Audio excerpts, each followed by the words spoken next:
kind of did worry about going out there solo and feeling the need to have to get people to come with me. And in the end, the need to travel, the need to go and experience these things, the need to do it and just do it, it just totally outweighed the need to have somebody with me to do it with. That was a short clip from my interview today with Manjinder Kang, and he's a listener of this show. He wrote me an email, and this guy has solo traveled for nearly 2 decades. Every single trip he's taken, except for 2 family trips to India and a study trip to the University of Chicago. Besides that, all of his trips have been solo trips. And one thing he mentioned during the interview is that he's also a bit of an introverted person. And I thought, okay, well, this will be interesting. A guy who basically has exclusively solo traveled his whole life and is a bit of an introvert. How does that work? How's that experience for him?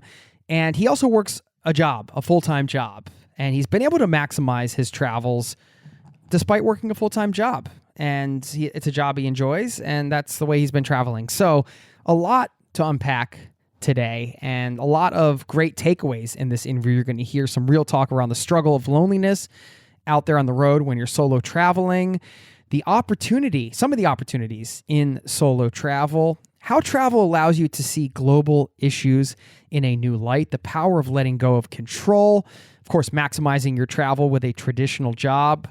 Manny's been to 37 countries now, and he shares some advice on how to do that. We talk destinations, and we talk about keeping the spontaneity on a shorter trip. You know, when you have a full-time job, you can't go traveling for months on end, generally speaking.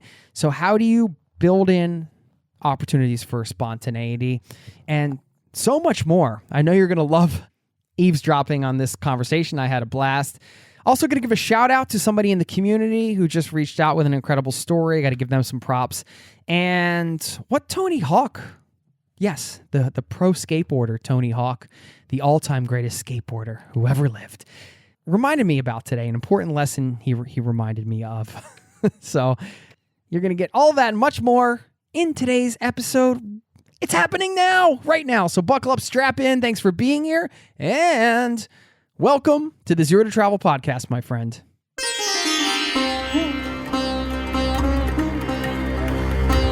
You're listening to the Zero to Travel podcast, where we explore exciting travel-based work, lifestyle, and business opportunities, helping you to achieve your wildest travel dreams. And now your host, world wanderer and travel junkie, Jason Moore.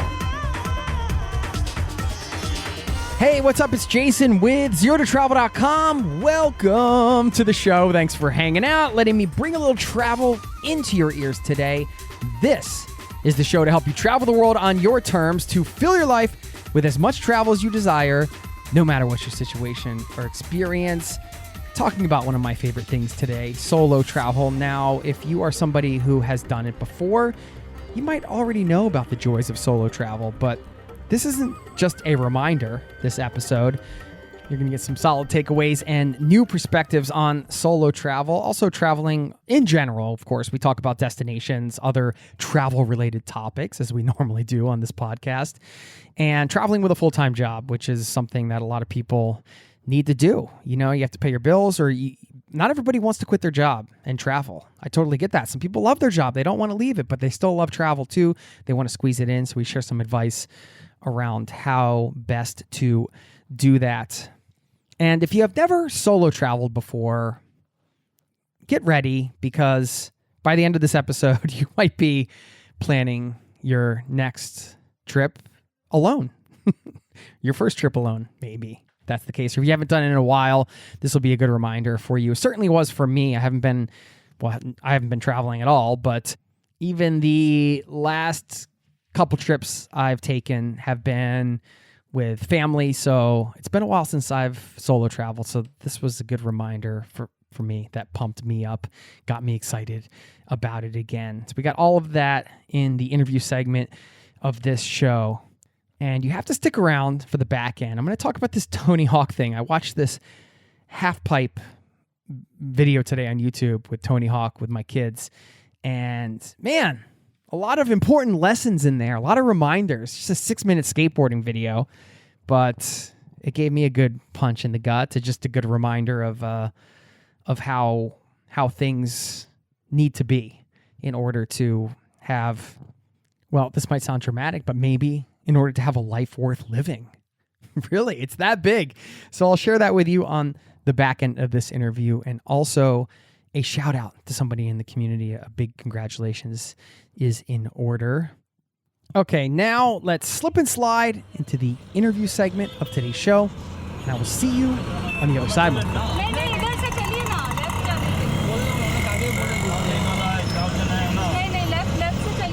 I got an email, I guess a couple weeks ago now, from my guest today, who was espousing the joys of solo travel, which we're going to talk about today, and so much more. I don't want to give a long introduction because I just want to have a conversation with you. So, Manjinder Kang, welcome to the Zero to Travel podcast, my friend.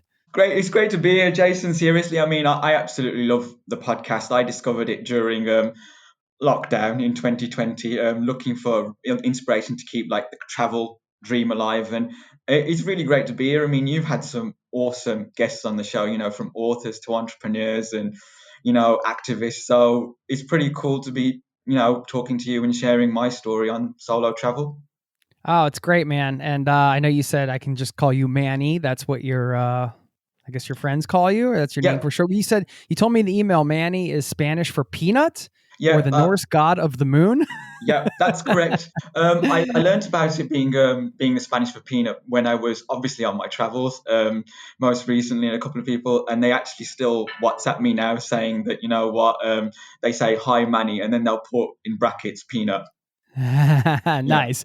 Well, yeah, I mean, I was glad you reached out and you kind of threw it out there to just, come on the show and share some of your experiences around solo traveling for nearly 2 decades. You said pretty much every trip you've taken, except for a couple family trips to India and a study trip, have been solo. And I wanted to hear how that started and everything like that. I just kind of wanted to remind people listening, hey, it's always nice when you reach out because, like you, I think you're like, hey, I think I have some value to provide to the community here, the listening community. This is a community powered show. So just, open invitation to get in touch. And that's how you end up in conversations like this. Yeah. Thanks so much. So yeah, where did you grow up? so I'm born and bred in the UK. My mother is from India. My father is first generation Indian, so he was born in the UK. But his parents, there was a big, obviously, call from the UK government to get people from the Commonwealth countries, which are part of the former British Empire, to help rebuild Britain after the Second World War. So his parents came over as part of a lot of individuals from nations around the world that are part of the empire to help. You know, they came looking for work, and then the rest is kind of history. So yeah, that's me here, born and bred in the UK. Yeah. That could mean a lot of things, right? I don't know, because I haven't gotten to travel around the UK too much. Is it like, small village, city, big, where? Yeah, sure. I'm really sorry about that, Jason. Yeah, I'm in Birmingham, which is the second biggest city in the UK. So that's kind of it's 120 miles, so about 180 kilometers north of London, and about 120 kilometers or 90 miles south of Manchester. All right. So In did the middle. you did you do a lot of traveling growing up, or was that a thing you discovered later on? No, our family weren't particularly well off. We didn't have, you know, the money to be able to go traveling very often at all. We had one trip where we all went together in 1991 to India, and it was pretty spectacular. We were out there for quite a while, and I thoroughly enjoyed it, and I don't know if my family are actually really are going to listen to this, but I think it will shock them. I really thoroughly enjoyed my time out there. Looking back on it, I look back on it so fondly. You know, the mountains, the temples, the food, meeting my grandparents. I had a really great relationship with my grandfather. He used to let me do things that you probably shouldn't really let a child of 8 years old do, Like like what? hang off the back of a rickshaw while we're because in India the first rule of India is there's always room. So you've seen the videos and probably the photos of very packed rickshaws and tuk-tuks where they've got so many people on there. Well, me and him were hanging off the back of one a few times when we were heading into town or out the village. So yeah, but I mean, feel like I'm quite different from my family as well because I genuinely definitely have that wanderlust gene, if that's what you call it. when I think about it and it rises out the past, it's not one thing that really draws me to travel. When I was younger, it's so many different things. I mean, it's like poring over maps when I was younger, writing articles and projects about countries around the world just because I was genuinely interested in them. But like I said, I know that's a long-winded sort of answer to your question. Didn't really travel at all. That must have been pretty powerful, though. Yeah, there's a family trip, right? Going to another country is in and of itself would be a big deal, but in this way too, you're also connecting with your roots and your where you come from, and in terms of like your family. You mentioned your father being like first generation immigrant and all that. Yeah, so that kind of adds another level of connection, obviously, to a place, having family there and everything like that. So I just want to talk a little bit more about that experience, because I imagine, as you said, being 8 years old, that must have been pretty mind blowing to see like a completely different way of life. I mean, it's one thing to kind of be exposed to things like that through like stories and stuff like that. It's another when you like land in a place and you're like, oh, meet your extended family and the smells of the food and like all the people and everything. It's powerful. Yeah. Yeah, it very much is. And in Indian families, it genuinely is really quite, I mean, because extended family is extended family in Indian families, right? It's like, and you're having, you really have to try and remember all these people, who they are and how you're related to them. But it was a massive culture shock as well, because this was the 90s and India has really kicked on a long way in how much it's developed and modernized, and the burgeoning middle class that they have there.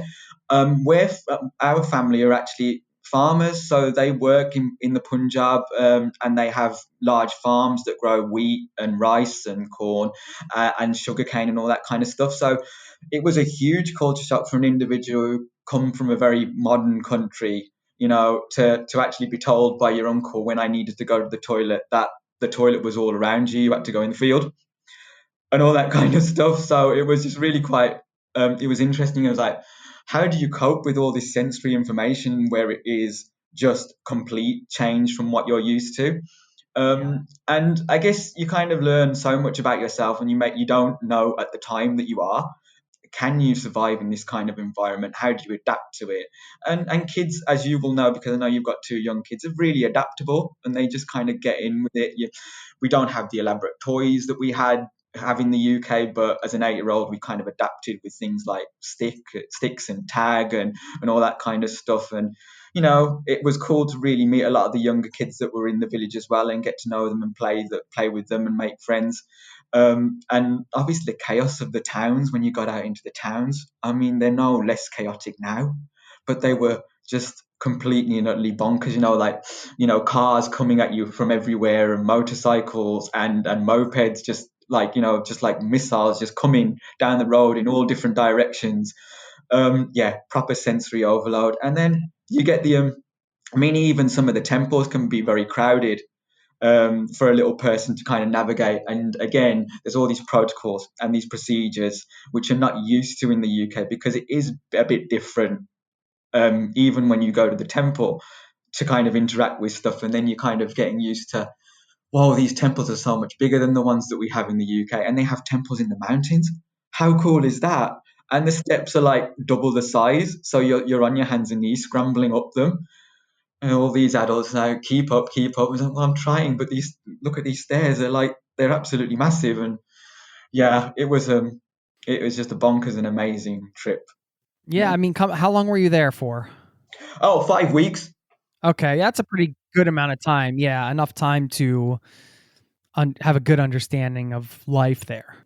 So coming back and then just going to school and kind of being back in sort of the regular society was, I mean, I imagine on some level this stuck with you in a way.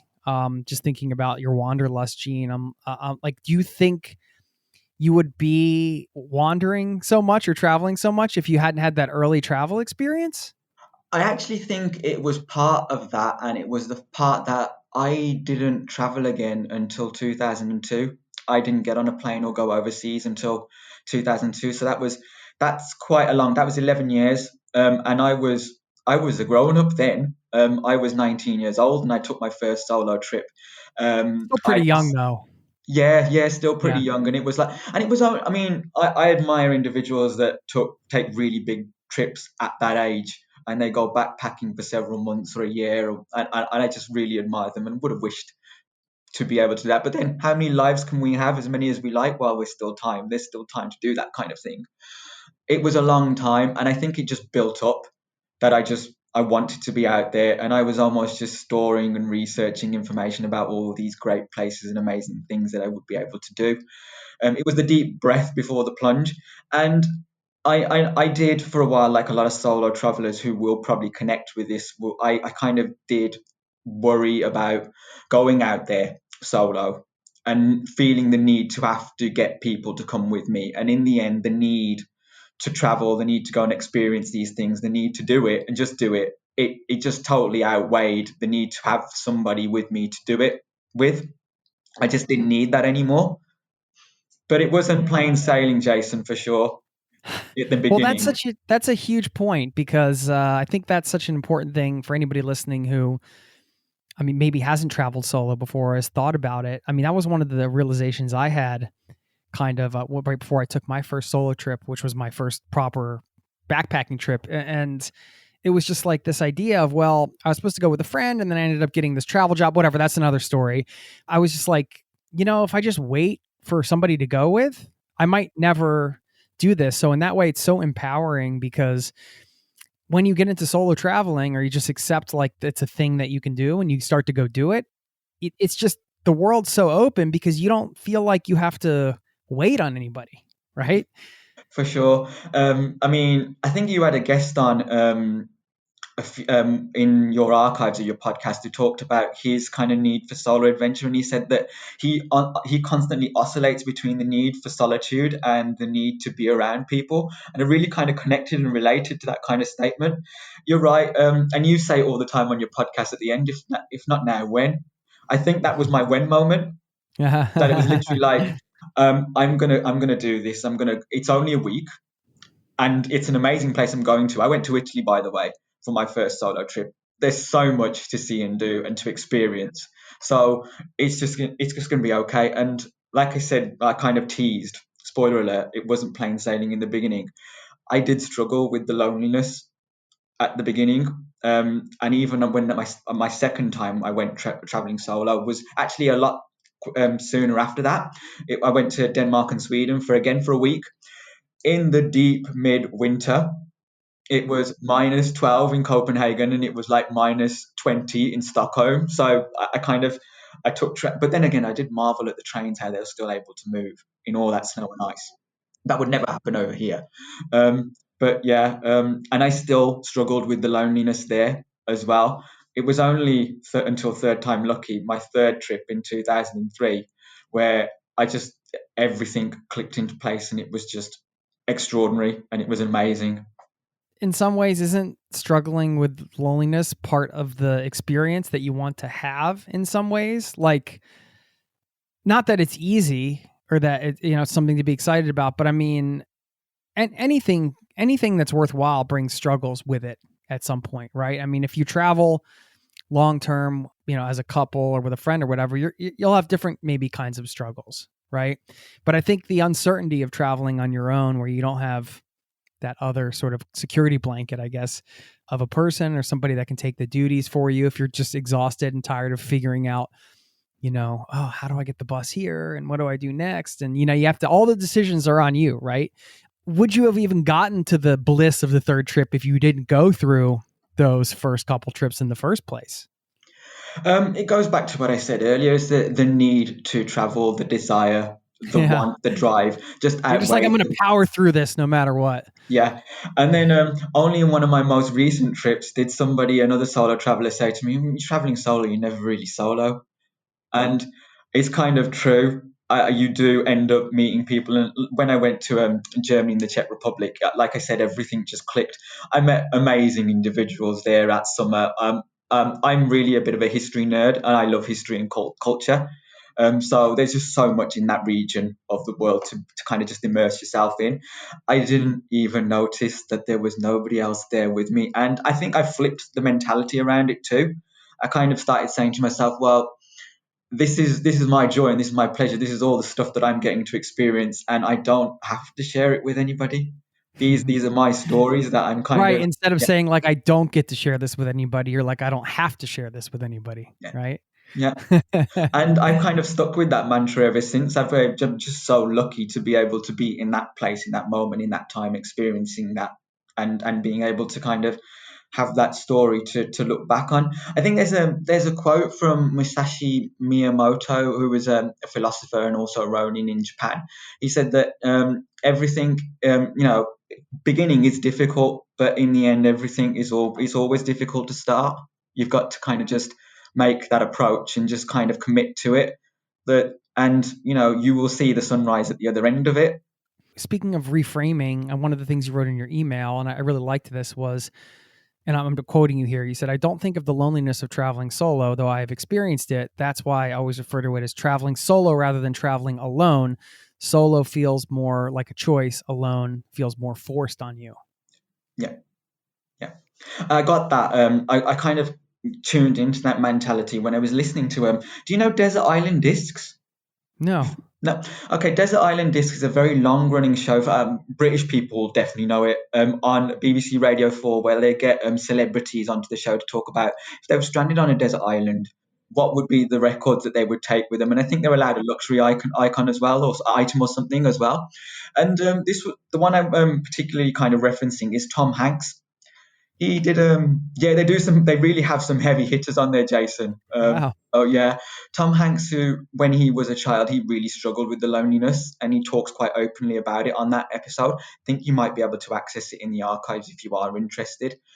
Um Even if you're abroad, you might be able to use like a VPN to kind of be able to find it. But he talks about understanding the difference between the two, and saying that solitude should actively be sourced and encouraged. You should be looking for it, and loneliness, you need to be finding the remedies and putting those in place to combat against that, because people do experience it. Right, you can be lonely in a crowded room surrounded by so many individuals, right?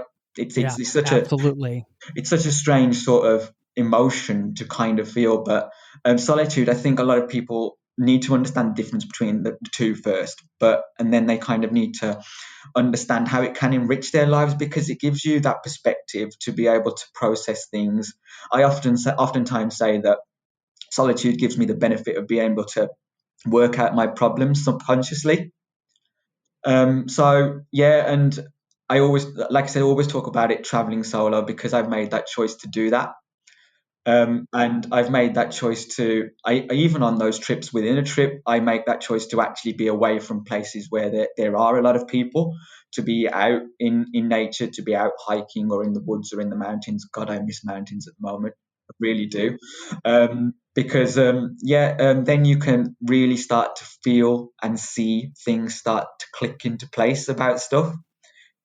When we're using these words like alone or loneliness or solitude, it's not just semantics. Obviously, there's I don't know. I feel like, part of the beauty of solo travel is that you have to sometimes sit with that loneliness or that aloneness in maybe a different way than you do at home. Like you said, you can be lonely in a crowded room. And I think we've all experienced that, right? But, being in a foreign country where you know nobody, maybe you don't speak the language and you have no idea maybe what's going on around you, or, no prospects of maybe meeting anybody that day. At least you don't think. Of course, the days can take crazy directions, as we know. It's a different kind of loneliness, I think. And in this day and age, if you feel loneliness coming up or aloneness, you could just grab your phone and like distract yourself or do something. I suppose you can do that when you're out on the road, but I don't know. I never really did that. So I think the opportunity of solo travel is that you get to sit with yourself and have that solitude, like some of the stuff you said, but also you get to sit with things in a way that's maybe uncomfortable too. Have those experiences. Those experiences can mean a lot moving forward in life, I think. Yeah, very much so, Jason. And I think it helps you process you when you are traveling, and if you're traveling in a very different way to out of package holidays and all that kind of stuff, which I'm not obviously bagging, because you can get some value if you just want to recoup and rest and that kind of thing. But if you've traveled and you've experienced and you've come face to face with challenges and problems, that you thought you had a black and white perspective handle on, and then you face those kind of sort of problems from a different person's perspective, you then get the solitude to be able to unpack that and process it and understand more deeply the issues and the challenges that actually face us as, you know, society, as a species, as a planet, that kind of thing. I think I'm kind of leading on to like a point in terms of, I experienced that when I was on a hiking trip in Guatemala. That obviously the deforestation debate is a very big issue, but when you kind of faced with a family with 2 kids and he needs land to be able to grow food so he can feed his children, and that's why he's cut down trees, then you've got a different layer to that issue, and your black and white understanding of what that means isn't necessarily what it's all about. And it's very challenging to kind of, from our perspective, where we're on the outside looking in on it, to be able to kind of really say, well, he's got a real challenge here. He's not actually being irresponsible. He's not completely logging the whole, swathes and swathes of trees. He just wants enough land so he can feed his kids. Yeah, and of course, you don't have to have kids either to know that if you're staring at your hungry child, you want to feed them, and you'll find a way. What is the number one lesson you would say that solo traveling has taught you, or one of the top lessons? If you had to encapsulate that, it could be through an experience that you share right now, or just a philosophy, or anything really. You are truly more resilient than you think you are. And you will not feel more lonely than in a place where no individual speaks the language you speak and you don't speak the language that they speak. I mean, you're going to feel thoroughly alone. Funnily enough, I mean, I taught myself a tiny bit of Chinese when I went, well, or should I say Mandarin, when I went to China back in 2016. But I really didn't feel lonely, even though I could hardly speak any of the words that they or understand what they were saying to me. Because again, it was just an immense and totally different cultural experience. And that puts you, I think that experience taught me about, regimes are not a people. So governments, you may not agree with what they do, and if you have an honest conversation or you get to know individuals from that particular country, you can't really just tarnish them with the same brush. You understand their lives, that if that makes any sense. Mm-hmm. Yeah. Yeah, I mean, this is the power of travel. The surface level idea could be like, well, you're going to travel and then you'll feel more connected to the world. And that's like the spirit of it. How you get more connected with the world is by having those one-on-one conversations and those realizations like that you just described. And once you have those types of experiences, I mean, they stay with you, right? Whether it's consciously or subconsciously. Yeah, I love the idea of resilience. I don't know if it makes you resourceful or reminds you that you're resourceful, right? This goes back to kind of what we were talking about before, like kids being super adaptable. We are just kind of grown kids, right? Did we ever stop being super adaptable as far as like humans, or was it just the idea of us not being adaptable in some ways, or like, I wonder about that, I guess. I totally get where you're coming from on that. I really do.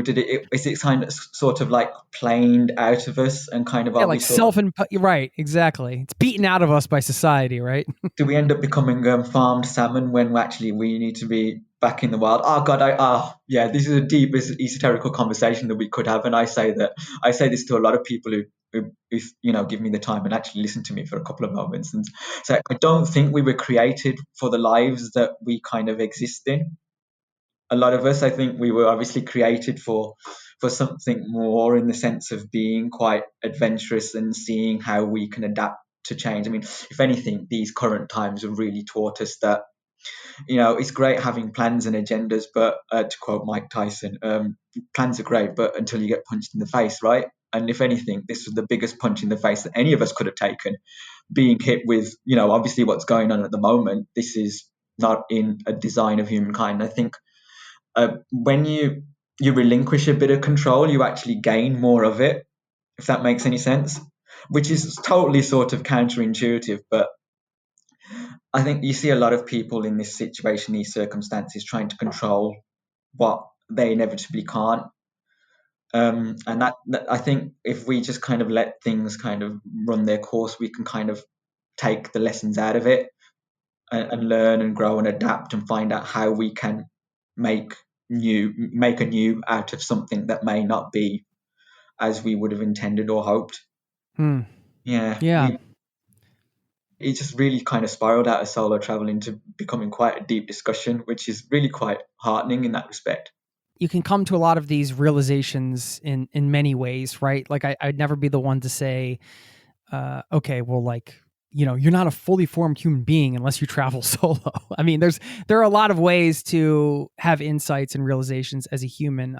But I think for travelers, because we're speaking to travelers, people that either want to travel or have been traveling, for those of you that have been out on solo trips, I'm sure you've had good experiences and bads. For those of you that haven't, maybe this is pushing you over the edge to try it out. I guess I'd wonder, what is your biggest piece of advice for around solo travel for people listening? I think if you're going to take the plunge into solo travel, and it is a growing industry as well, Jason, I think I read in 2019, 20% of recreational journeys were being taken by solo travel. So it is growing quite exponentially. I think it would be, if you want to dip your toe, start small, um, and maybe a long weekend away by yourself in a country or a culture that you are familiar with. So if you're Europe based, try something in Europe by yourself for a long weekend. Or if you're conscious about the struggles with language, then travel to somewhere that has the same language as you, or has a good command of that. I mean, for someone who speaks English, that doesn't just open English speaking countries. You would talk about Scandinavia, where the ability to communicate in English is very strong, and some of the more northern European countries as well, where the ability to speak English is very strong as well. And see how you go. The first step is like always the most difficult. Well, let's talk about how you've been doing this, because it sounds like you've been kind of working a traditional job and finding time to travel in between. That was another reason why I thought it'd be great to chat with you, because, obviously a lot of people in that situation, right? Not everybody's going to take a gap year. Not everybody can spend or wants to spend months traveling, or maybe they can't right now and something they're going to do one day. But in the meantime, you've traveled to 37 countries. You've been, sounds like, working full time. I guess, yeah, paint the picture for us so we can understand kind of how these trips have been looking for you. I know you guys get a lot more holiday than people in the States. Are you taking chunks of time off? How are you? Yeah. What do you do? I mean, how does this all kind of work together for you? Sure. I think with obviously working a standard job, in the UK we get on average about 25 days at movable annual leave in a year, which you can take any time. So that comes in with negotiating with your line manager. If you have a great relationship with them, can I take 3 weeks off instead of two?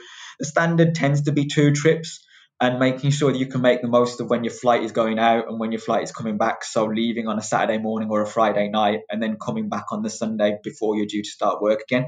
I'm really fortunate. I don't really struggle with the jet lag, so I can go quite far and then come back and I can do the work the next day and be productive for 8 hours. I kind of build my own trips because I don't do anything like a bucket list either or anything like that. I look at each individual country and I think about the kinds of things that are going on there and what I can experience. And I build my trips around that. And then that's a way of actually doing and growing and learning and imparting on these experiences, which I genuinely kind of connect with because they're kind of within my interests. Planning is like crack to me. I really, really like planning a trip. I get all the blogs, the books, and read about them. I get the inspiration from so many different places like music, podcasts, of course, books, TV shows, filming locations, movies, and all that kind of thing. So the standard place that you get that, and then once that kind of seed sort of plants, you really want to start to learn, let it grow and stuff. And my trips, like I said, I build them and I write them myself through my research. So I'm not pulling them out of packages and things. I'm kind of focusing on what I want to do in a place and how I want to connect to it. And I write them down. I actually have them on like a spreadsheet. Wait. I think this is a good question. I'm sorry to interrupt, but something just struck me that you said. You said this intention of, all right, well, like, how do I want to connect with this place? Right. I think that's a really wonderful lens to do trip planning through, right? What a great question to kind of just ask yourself. How do I want to connect with this place? through that question, you could land in maybe some different spots than you would have originally thought. I mean, I don't know. Is that a main focus for you when you're planning these trips? And what does that mean? Like, just describe that a little bit. I'd like to hear like an example, maybe. Yeah, very much so. So, for example, travel to Thailand, you could have done the bog standard traveling experience in Thailand and spent a lot of time on beaches. I mean, I'm kind of done with the beach after half a day. I love them and I love being by the sea and all that kind of stuff, but it's not really sort of my main kind of aim. I like to be varying the kind of experiences I had. But one of the ways I really wanted to connect with Thailand was through its food. So obviously I use that as like a catalyst to kind of build some of my experiences there with some cooking classes. But I also wanted to be able to learn how to cook for alternative diets.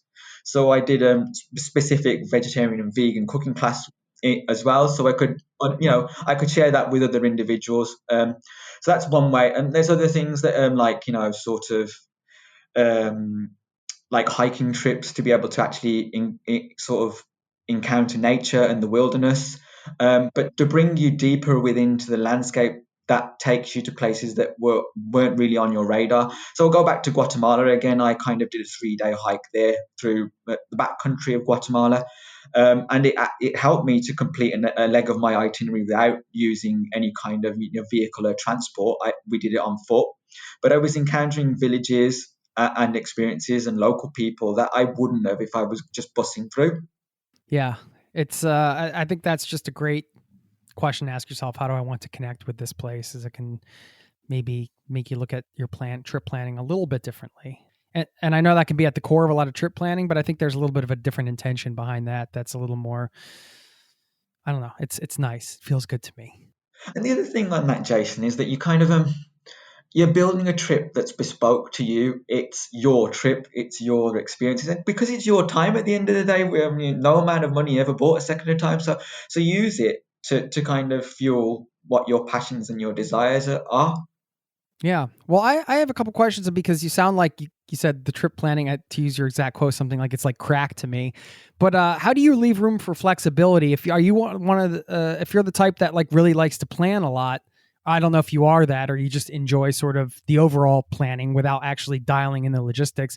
But how do you leave room for spontaneity? Yeah. I would, for example, I build my trips so that I actually do have that time there. I'm not building like I'm going to visit this museum. I'm going to visit this kind of. I'm going to specifically do this. I'm going to be in a specific town, or city, because I've liked the things that I'm reading and I'm seeing. I like the vibe that I'm getting from there, and I'm going to kind of start to experience that place. So I understand that that's the place I want to be, and the spontaneity comes from talking to local people while I'm out there. What are the great restaurants to check? What's off the beaten path? Where's somewhere that a traveller wouldn't normally go if they were coming here near on a flying by visit? What else is worth Great looking? power questions there. Yeah. And I kind of talk to the people in like the hostels. I talk to people in the local cafes or in the tea shops and that kind of thing, and get them to kind of inform what I'm going to do in a place a bit more. There'll be a bit of like wanting to do the must see do things in that place, but I don't literally write in my plans that I'm definitely going to be doing this one thing unless it's something I absolutely have gravitated towards because it's part of the experience and the way I want to connect with the place. Yeah. So I sense that, through solo traveling, just through your experiences, you seem like a bit of a free spirit, but then also you come back to this structured 9 to 5 job type of situation. How do you do that? Yeah, How do you manage that? yeah, that's why I really ultimately admire people like you, Jason, the entrepreneurs, because I think you have a higher level of risk aversion than I do. I don't Um, know. Don't get carried away here. It's all pretty uncomfortable, I must say. But yeah, and I think get comfortable with being uncomfortable should be yeah, like the tagline for life at the moment. solo travel will do that, right? Very much so. And I think you did sort of hit on something which is a bit of part of my personality. I'm a free spirit because I will do some real wild and wacky things while I'm out on my travels. I have bungee jumped. I have done the whole whitewater rafting down the highest commercially rafted waterfall in the world in New Zealand. And that's that was a 7-meter drop. The whole raft vanished. Yeah. I Oh, mean, because I've seen the man. pictures afterwards, Jason, the whole raft has just gone straight That's into the plunge pool. crazy. You can't see it. Yeah, that's Water pretty everywhere. insane. Yeah. Yeah. So I've done canyoning, and I do all those things again. Canyoning that was like down a 40-meter high waterfall. That was the big. We did 7 different waterfalls, and that was the highest. And that was like, how do you negotiate that? So yeah, to come back to your question, I don't know. It is a bit like a drug, right? Isn't it? Traveling, it is very addictive, and I think this is going to sound so cliche because I've seen it written in so many places. You kind of almost are looking for not bettering anything, because I don't believe you can. An experience is unique. It is its own. It exists in that time, and I'm not looking to better stuff. I want to do things that I'm still interested in. I've got a drive and a passion for, and that's how I think I kind of cope with having to keep it within being able to do it and wanting to do it and having that drive to do it and wanting to do it more, but having to actually realize that, with the pleasure comes a bit of the actual. I think you live in a world, you live in a life, you exist in the world that your questions create, and a yes is nothing without a no that gives your yes the boundaries and the functions and the form. Yeah, so I guess there's a bit of strategic speaking there. I tell Yeah, you well, what's, it's the yeah, it's the yin and the yang. yeah, very What much goes so. up must come down. Whatever. Yeah, Yeah, I mean, there's certainly the balance. I don't want anybody to misinterpret, especially you, that I think that there's a problem with that at all. Like it's you got to make a living, and if you're able to find a way to work a full-time job, it's something you enjoy, and then you can still do your traveling, and you know that's enough traveling for you to like fill your travel. So I mean, I know maybe it can never be enough, but if you spend 12 months on the road, it's not like you're not going to have off days or maybe like start craving the other life, maybe more the stability. So everybody's got to find their own balance, when it comes to that. and I think, Jason, work and life is becoming more flexible now as well. It has, I mean, this has the times that we are in now have unlocked amazing opportunities, and businesses are realizing that actually, completing work remotely and being able to kind of work more flexibly, and which is actually growing a hell of a lot of traction in the UK. I know it's a big thing in the Scandinavian countries, and I look towards them in kind of their inspiration, the way they deal with that kind of stuff.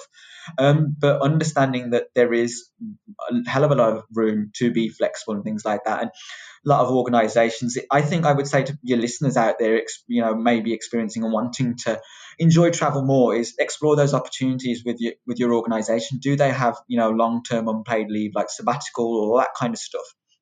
Check it out, have a conversation, be brave enough to have the conversation, and then give your dreams some life. Yeah, I think that's great. The bravery in terms of the conversation, if you're looking for another takeaway, and I think there are a lot in this conversation, so thank you for that. But if you're in a full-time job situation, having, like you said, the bravery just to ask, and also being willing to take unpaid leave. A lot of these companies, they might only give you 5 or 10 days off a year or whatever, but that doesn't mean you can't get unpaid time away. And you might be thinking, well, I want to get paid. Well, it's like, I don't know, sometimes you gotta make a call, right, to do the things that you want to do. You got to look at the big picture. An important thing too is just you have to be honest with yourself, right? Like, is this the way you want to live? Is this cool with you? Like, if it's not, like, what can you do to change it, or do more traveling, or maybe do less traveling and have more stability depending on where you're at? It's a constantly evolving thing, right? Yeah. And I mean, solo travel helps you find and gives you perspective on those kind of things. It really does help you to kind of unlock some of you can come away with more questions, but I think those questions help you to form your environment a little bit more, because if you're questioning, you're asking those questions more, I think you end up having a better understanding of what the deeper issues are with things and what you want to understand more about. Mm. The questions you are asking yourself are very important, to say the least. The inner dialogue and what types of questions you're using to inform your reality in some ways.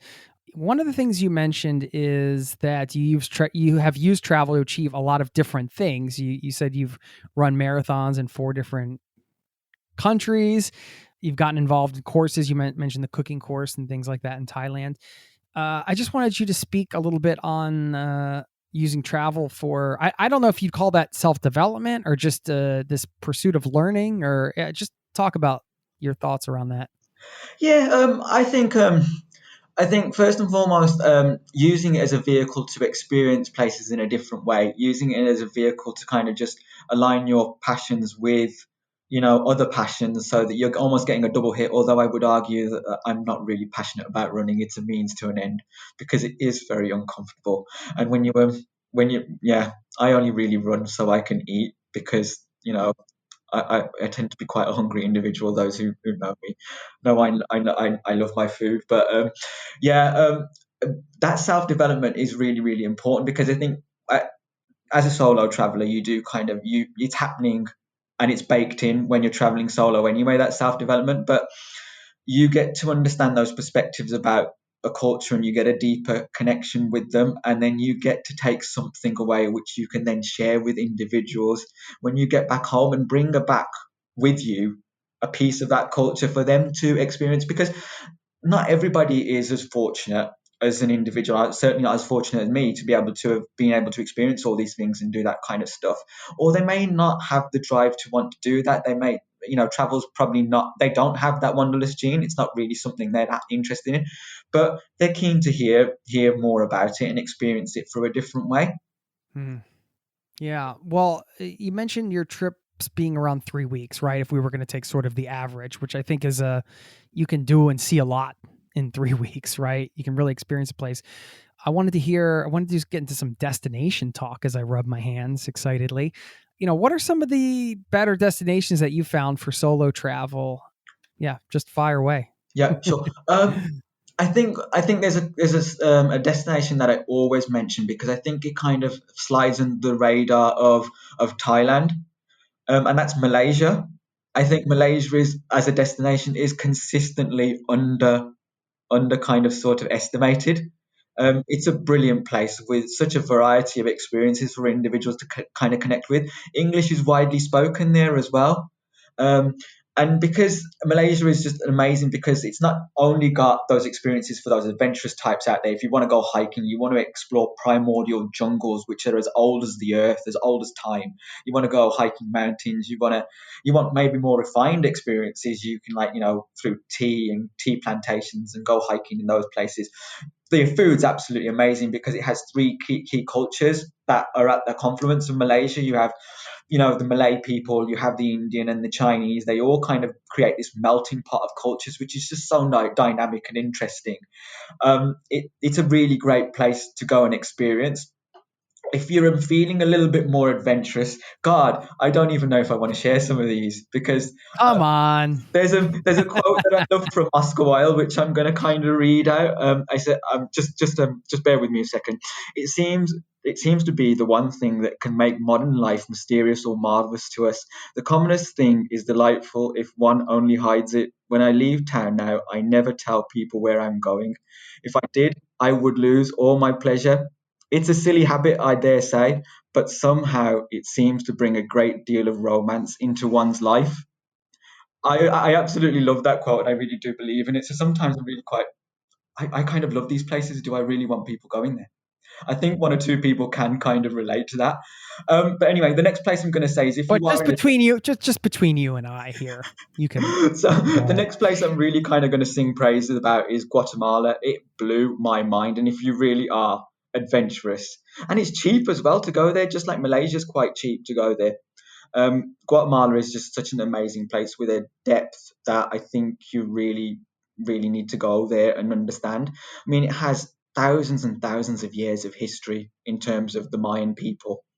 It has an interesting sort of recent history with obviously the socialist element to it and the governments and things like narco trafficking and all that kind of stuff. So it has that interesting sort of perspective for recent history as well. Yeah. Great coffee. The most amazing coffee. Yeah, and Tikal is such a wonderful Yeah. site. Yeah. Yeah. Any Star Wars fans out there will know that they filmed, I think it Yes. was parts of the New Hope there at Tikal in the Mayan temples. You've got beautiful countryside where you can experience, water sports. And they've got a really, really vibrant cultural town, which looks like it should have been in a Bond movie in Antigua. Antigua's just amazing. You've got active volcanoes, so you can go and hike and view active volcanoes as they're spurting out, like I did when I was there. And it really has a great and underestimated food scene as well. The food's really, really good there, as you would expect in Central America. I think something closer to home for our European sort of listeners would probably be Central Europe mainly, particularly Austria, because they have really, really vibrant cultural scene, amazing cakes and bakes. I really like my cake. So it's an amazing place if you've got a sweet tooth. Musically, it's astounding because of how rich the classical music scene is there. And obviously, I have a lot of contemporary history in Austria as well, through things like Freud and Carl Jung and that kind of angle. So it's a very culturally and sort of interesting place, as well as being just outstanding in terms of its landscapes and its beauty. I love the smorgasbord you put together there for us, really spanning the globe, right? Malaysia, Guatemala, Austria. Yeah. 3 great destinations. Awesome. Thanks for that. Yeah. So I know we're getting towards the end here, but I had a couple more questions for you. I just wanted to hear about a time where somebody helped you out on the road, and maybe a story about you helping somebody. I know a lot of these things that wouldn't happen when you're traveling with somebody else tend to happen when just different things happen when you're traveling on your own. And I'd love to hear one of your favorite memories. Yeah, sure. Oh God, there's so many. I think when somebody's really helped me out on the road, I was utterly lost in Beijing, looking for the place I was going to be staying. Hadn't got a clue. I'd spoken to so many individuals through language translation apps, which were always not really sort of as good as they say they're going to be. I'm trying to figure out where the place I was going to be staying, and I was like, it was an hour and a half still wandering these streets. Where the hell am I? Google Maps was wrong. It didn't seem to be on the place where it said it should be. And then a local just stopped me, and she spoke perfect English. And what are the chances of that kind of things happening in deepest, darkest sort of Beijing? She said, "You kind of lost." And I said, "Oh, I'm looking for this place, and your English is incredible," and all that kind of stuff. And she didn't know where it was, but she flagged down a taxi driver. And I think if some people have ever been to Beijing, the taxi drivers don't really know where they're going either. They're not great with their directions, but he literally said, "Oh, you don't have to get in the taxi. I don't have to take you. It literally is just walk straight, and then it's the first left. Really, for 10 minutes, walk straight, and there's first left." So being just helped out of a bind in that way. So much kind of in terms of the kindness that I've experienced from people, taking me into like their homes just to kind of, feed me with stuff. I had a great sort of story where I was on a communal dining table in Singapore eating dinner with a couple from Britain and a guy from Norway, as it happens. He was traveling out on literally the same flight back to Doha. I was flying through Doha. And he said if we happen to meet in the airport, because he had access to first class lounge and all that kind of stuff, then I'll bring you in with me because I can bring a guest. I'm a frequent flyer. Anyway, I didn't think anything of it because I just thought it was one of those off the cuff things. And then I heard my name being called across, the sort of the concourse in Singapore airport. And I looked around and there was Thor. So thank you, even now, if you're listening, Thor, for taking me into the Emerald Lounge of Singapore Changi Airport. Man, Norway for the win. Yeah, definitely Norway for the win.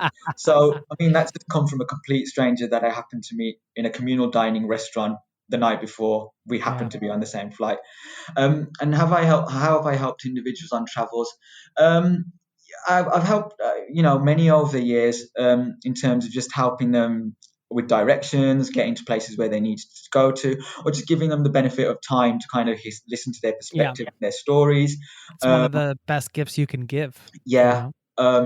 Taking people out with them, with me, and shouting them lunch because, making new friends on the road. So I'll get these, let's have a cup of coffee, and, get to know each other. I had an individual who who broke their hiking poles when we were on a hike. So I was busting past them. I didn't know who they were, and we were hiking to the same destination anyway. So I said, "Look, to help you out, why don't you take my hiking poles, and then I'll be all right with them. When we meet up at the base camp towards the top of the mountain, you can just give me them back." So and lo and behold, when she arrived a few hours behind me. She said she was so grateful to just have that assistance to be more sure on her feet. And then she handed them back to me. So I mean, I didn't know if I was even going to see them again, but it was cool. Yeah, that's sweet, man. Awesome. Thanks for sharing that. Yeah, just one last thing, and we could just give a quick 30-second piece of advice, like your best piece of advice on meeting people when you're solo traveling. So those days or those times when you don't necessarily want to be alone, and you're like, hey, I could really use some company, or at least I want to set myself up for the opportunity to have some company in the next days. What do you tell people? I think hostels are great for that. I think, even though I know on discussions, a lot of people talk about how people just go to hostels and then they just end up being on their smartphones and stuff like that. I think talk to individuals where you're staying to find out where meetups are happening in local areas, because they'll have another perspective on where people, locals and travelers like to hang out, and understand where those are. And then head out there and kind of be a bit. I'm an introverted person, so it's quite a difficult thing for me to do anyway. But just kind of sort of just lean into that uncomfortability for a little moment, and something quite special and extraordinary will come out of it.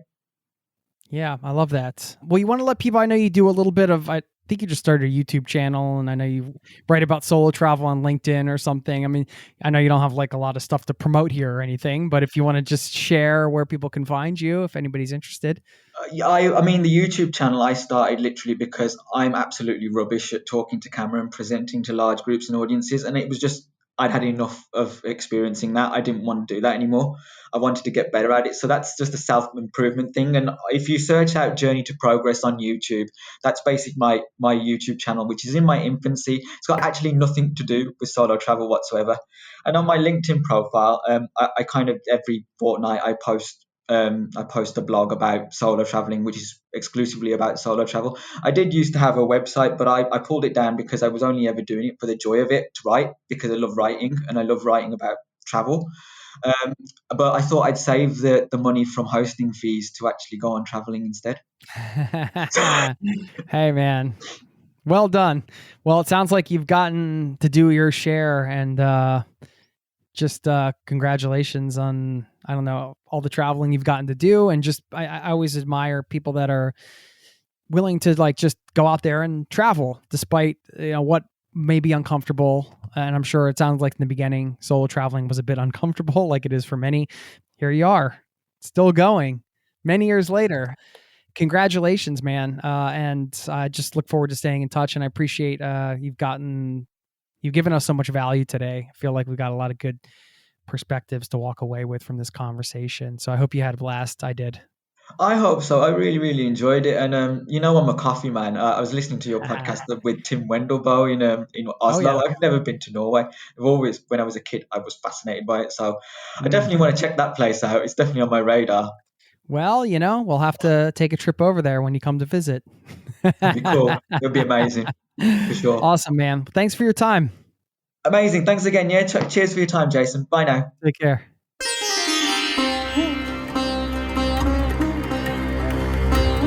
There you have it. My chat with Manny. A special thanks to him for stopping by, sharing his travel experience, giving me a little time to reminisce about my own solo travels.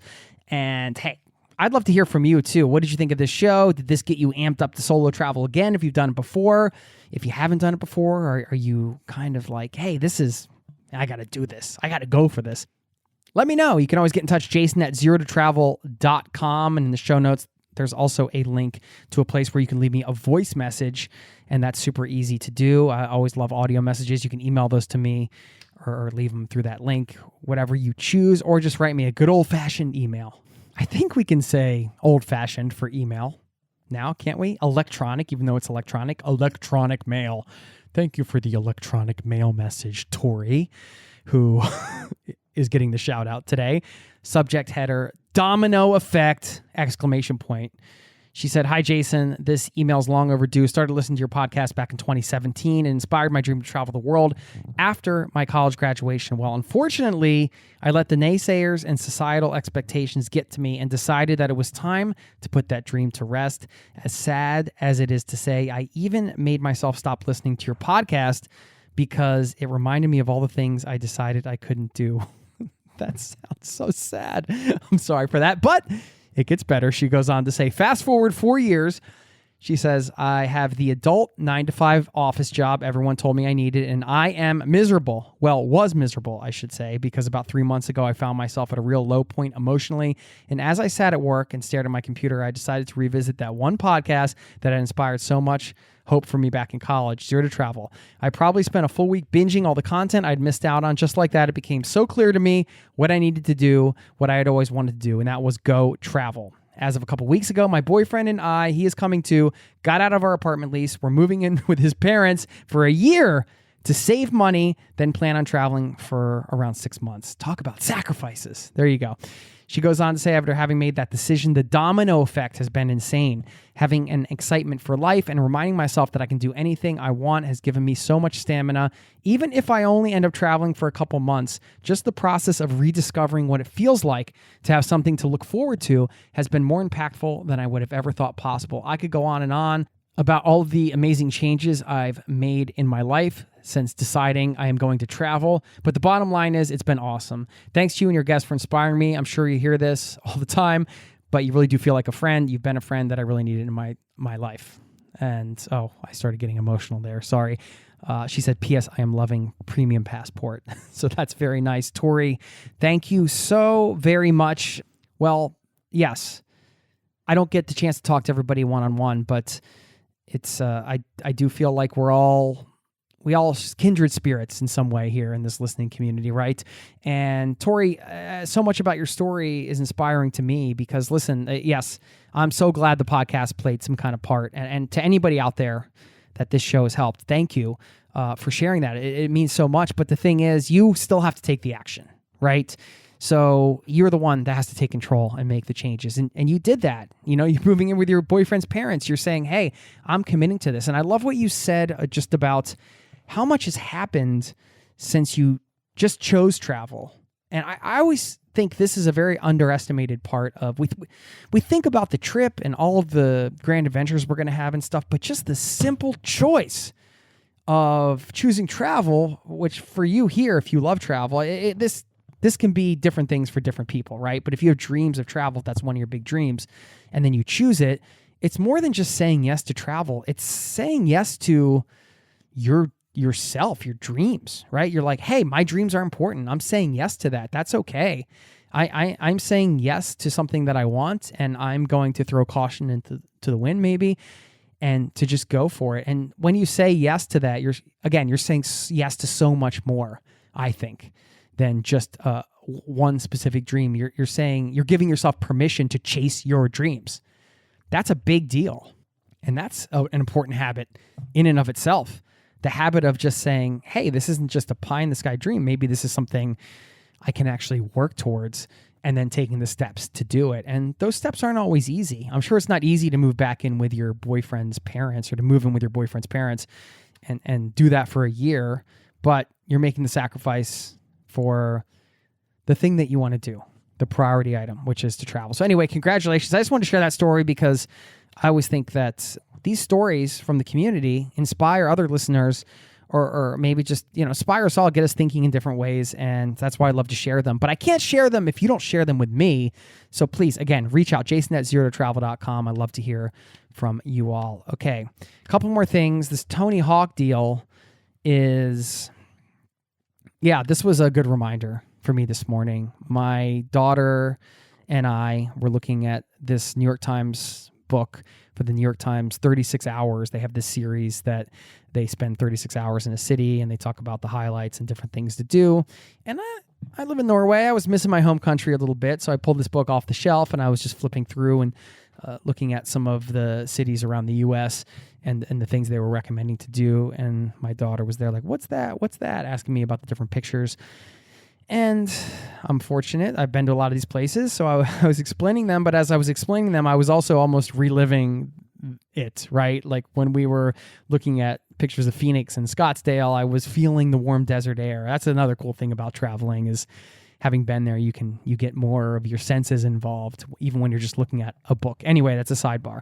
So we saw a picture of a half pipe somewhere in there, and she wondered what it was. And I tried to explain it. I said, you know what? I'll look up something on YouTube, and then you can watch somebody skating on a half pipe. And it was Tony Hawk, because he's the best skateboarder ever.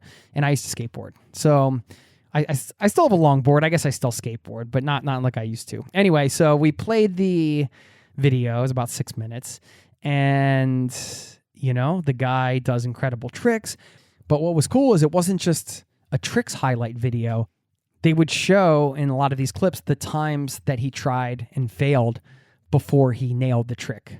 And it would just be him falling over and over and over again, so hard on his body, just eating it constantly. And I just started telling my kids, hey, look, this is the best skateboarder in the world. Maybe not right now because he's older, but he's the best all time. Look how many times he falls. Look how many times he has to fail before he gets the trick. And he doesn't give up. He keeps going until he gets it. And that's an incredible life lesson. Just a reminder, right? To do great things in life, you have to fail. You have to. You can't just go and do the 720 or the 9, whatever he did, the 900 and who knows how many times he can spin in the air right now. You have to go and fall a bunch. And that's with anything, right? So this is one of the joys, I guess, of parenting is you also get to, you're teaching them, but you're also really reminding yourself, right? You're just like, oh, okay, yeah, I gotta keep this in mind. I shouldn't be so hard on myself when I fail because that's part of the process. You got to fail. To do anything worthwhile in life, you have to fail. If you're just playing it safe all the time, in my opinion, it might not be the kind of life worth living. If you're never putting yourself out there, never subjecting yourself to some failure. It was just a great reminder seeing the best skateboarder of all time just eating it, failing, falling down. And I think that's important to really remember. It makes us be easier on ourselves, I think, too. At least for me, it's just like, hey, when you fail, or when you screw something up, hey, that's just falling down. You tried to do the trick and you fell down. Get up and try again. Eventually, you're going to nail it. And then keep going and move on to the next challenge. So anyway, some life lessons from Tony Hawk there this morning. That was super helpful. Okay, I'm going into the quote drawer right now. That's right. I have a stand-up desk with a drawer full of quotes from my Wisdom of the East calendar. And it's a little dose of inspiration each day. Let me pull something out of here. Read it to you. A little random thing. Okay. This one's from these names. There should be a blooper reel of me trying to pronounce these names in each episode. Okay. Tzonok Ni Rinpoche, who said, that would be a funny blooper reel. Okay. He said, when you have achieved a state of calmness and readiness, then you are ready to know, ready to understand in a deep way the dance between emptiness and appearance. There you go. Thank you once again for taking your time to hang with me. Have a wonderful day. Smile. Take a chance today. Maybe go out and fail at something and then get up and do it again. Peace and love to you, and I will see you next time, my friend. Cheers. This podcast has been brought to you by ZeroToTravel.com. Ideas and advice to make